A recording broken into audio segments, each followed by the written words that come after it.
Wednesday, the 21st of September 2011. And good morning to you. Welcome to today's United Kingdom talk, coming to you from the garden in front of my apple tree. Very, very lucky to have an apple tree here. Planted it, a few years ago now. We've got a few nice apples waiting to be eaten. I would pluck one. I do like that word, pluck. I said pluck. would like to pluck one now and eat it in front of you to prove that they are quite nice apples.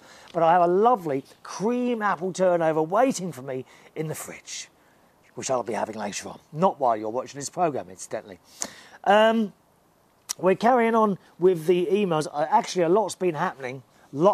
Something terrible happened Sunday, but I haven't got time to tell you because your emails are more important, boys and girls.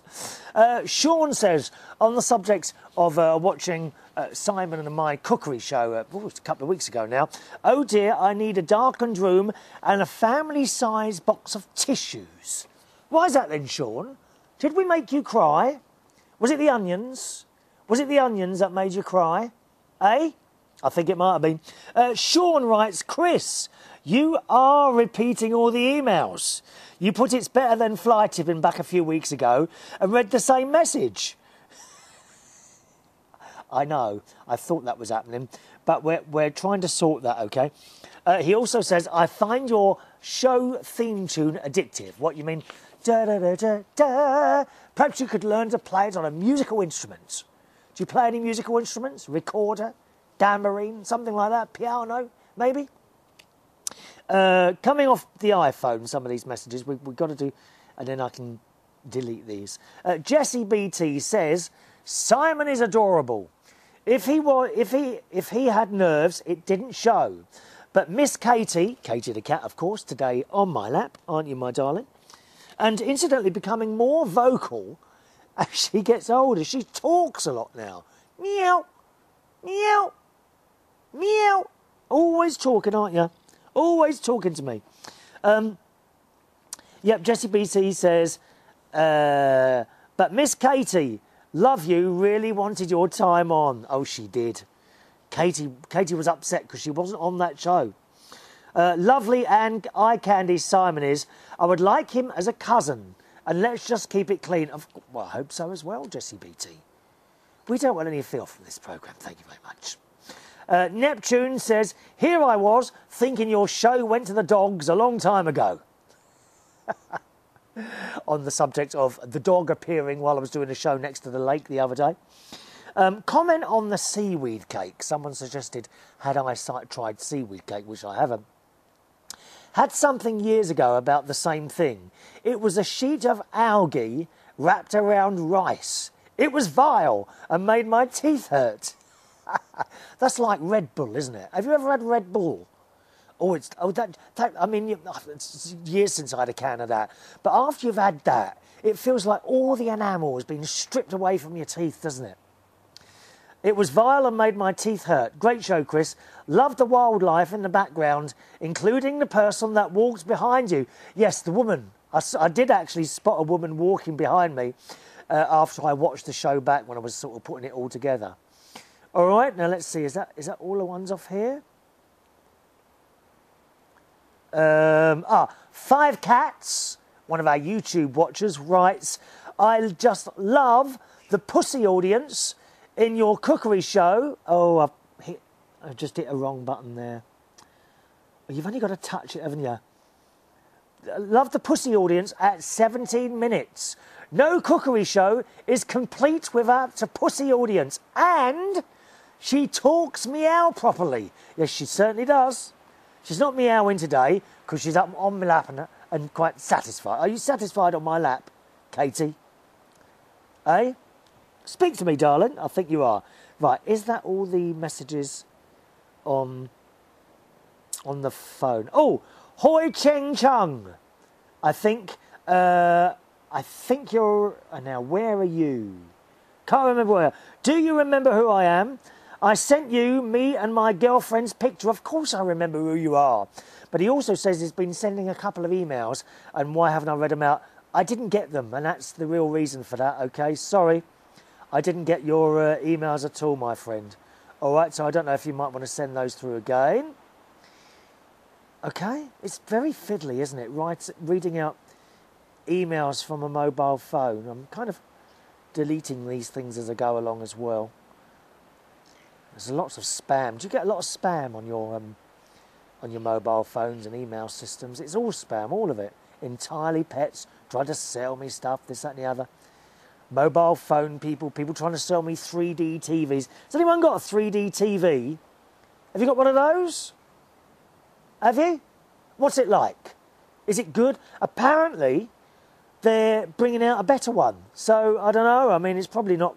I wouldn't buy a 3D TV. I just don't see myself watching a 3D TV. Now, that looks like I've cleared all the emails on the mobile phone. I'm sure I have.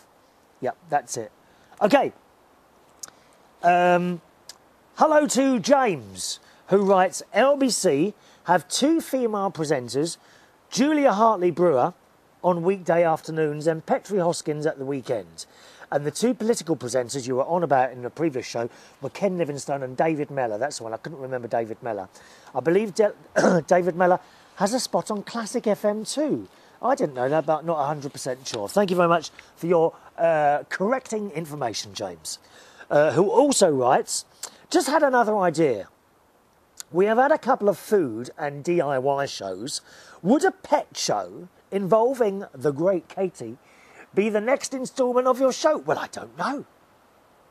Something along the lines of how to look after your pets or something.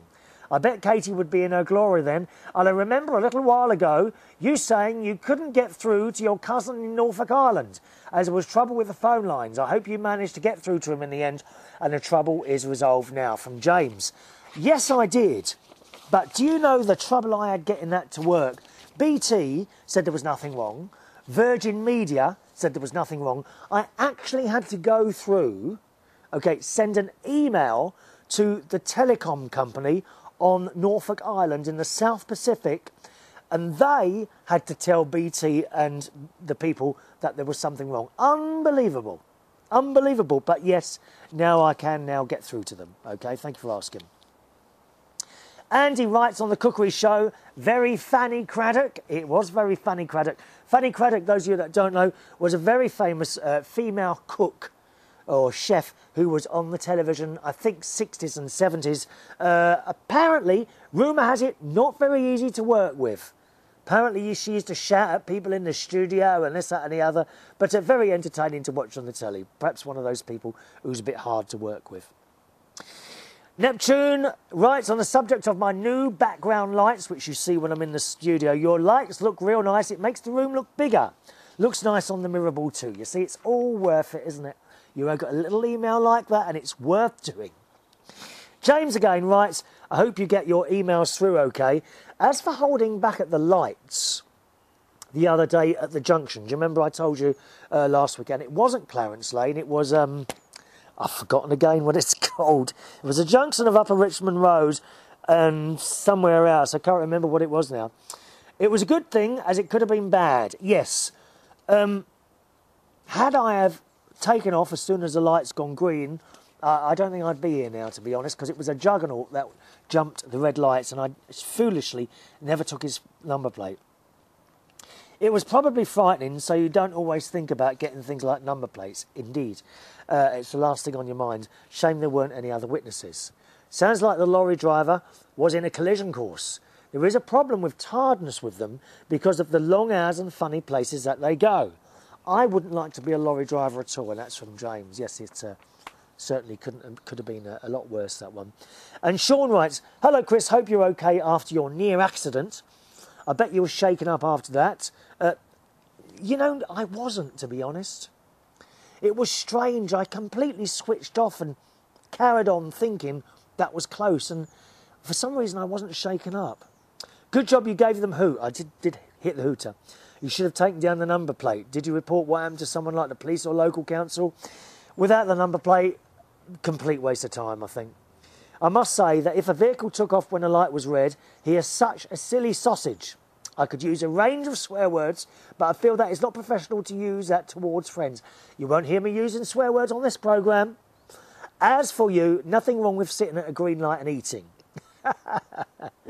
Just having a rest before taking off. Sometimes my mum does that. What, does she like cheese and onion crisps, Sean? They're my favourites. Just having a rest before taking off my mum. Nothing wrong with that, but I don't think that light changed from green to red that quick when you left the junction. No, it wouldn't have. Anyway, mate, I wouldn't know what to do if you wasn't still around. Oh, not worth thinking about. If you wish to chat, drop me an inbox. Speak soon from Sean. And how kind is it? Isn't that nice? Isn't that a nice little email from my friend Sean there? All right, Sean. Actually, there has been another incident, and I shall hopefully tell you about it on the next show or the one after, because I really want to clear these emails, okay? Final email on the show today comes from, let me see, comes from Millie in Minnesota, who says, we were talking about, I asked you to write in and tell me, has anything happened in your life that should have finished you off? You know, you kind of had a lucky escape, as I did that day. Hi, Chris. You asked us to share times where we'd been through something that should have finished us off, but it didn't. A thing similar to what happened to you last Tuesday night happened to me in 1996. Only in my case, it was during the day. I was tied down in a van, sitting in my wheelchair in the back. It was also during the day instead of at night. And it was one of those big vans, not the one I have now. Millie's in a wheelchair. She's got her own little special van. My driver at the time hit a patch of ice and the van almost rolled over. The only thing that saved us was at the last second, my driver corrected it just as we were starting to roll over. And instead of rolling over, we went into the ditch. I think I shook like a leaf for about a month after that. That's from Millie in Minnesota. Yes, I expect you did, my darling. Any more stories like that? Perhaps something's happened to you. You know, not an illness, you know, something something out of the ordinary, perhaps, that shouldn't have happened. Has anything happened like that to you and you got away with it? Write in and let me know. My email address is chris@unitedkingdomtalk.co.uk. Time to go. I'll see you on the next show. Thanks for watching and listening. Bye-bye.